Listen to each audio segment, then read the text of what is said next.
റാം, നീ എൻ്റെ പടത്ത് തേച്ചിട്ട് പോയുള്ള ബോയ് ഫ്രണ്ട് കാര്യം അമ്മയോട് പറഞ്ഞായിരുന്നോ? എന്തിന്?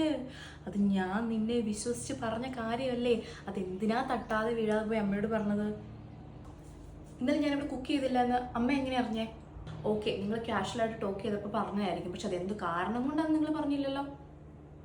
അത് പറഞ്ഞാലും കാര്യമൊന്നുമില്ല. അപ്പം അവരും പറയും, ഓ ഞങ്ങൾക്കും പീരിയഡ്സ് ആവുന്ന, ഞങ്ങളും കുറേ പീരിയഡ്സ് ആയിട്ടുള്ള ഞങ്ങൾക്ക് ഇങ്ങനെ വയ്യാതിരുന്നപ്പോൾ ഞങ്ങൾ കുക്ക് ചെയ്തിട്ടുണ്ട് എന്നുള്ളത് പഴംപുരാണം ഫുള്ളും ഞാൻ തന്നെ കേൾക്കണം.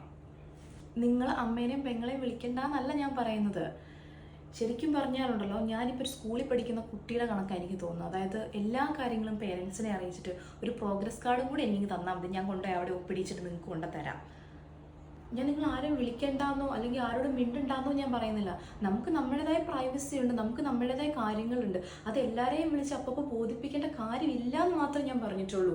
പണ്ടെങ്ങോ ചെയ്ത കാര്യങ്ങൾ അത് ഞാൻ തന്നെ മറന്നു പോയിട്ടുണ്ട്. അതെന്നെ വിളിച്ച് ചോദിക്കുമ്പോൾ ഞാൻ ഉത്തരം മുട്ടി നിൽക്കുക. ഞാൻ ഓർക്കുന്നു പോലുമില്ല അങ്ങനത്തെ കൂടി കാര്യങ്ങൾ. ഞാനൊന്ന് കരഞ്ഞ അമ്മയെ അറിയും, ഞാനൊന്ന് ദേഷ്യപ്പെട്ട അമ്മയെ അറിയും, നമ്മളൊന്ന് വഴക്കുണ്ടാക്കിയ അമ്മയെ അറിയും. ശരിക്കും പറഞ്ഞാൽ ഈ വീട്ടിൽ എവിടെയോ ഒരു CCTV വെച്ച ഫീലിംഗ് എനിക്ക്. അതുപോലെ നമ്മുടെ മാരേജ് ലൈഫിൽ രണ്ടുപേരല്ലേ ഉള്ളൂ, അതായത് നീയും ഞാനും.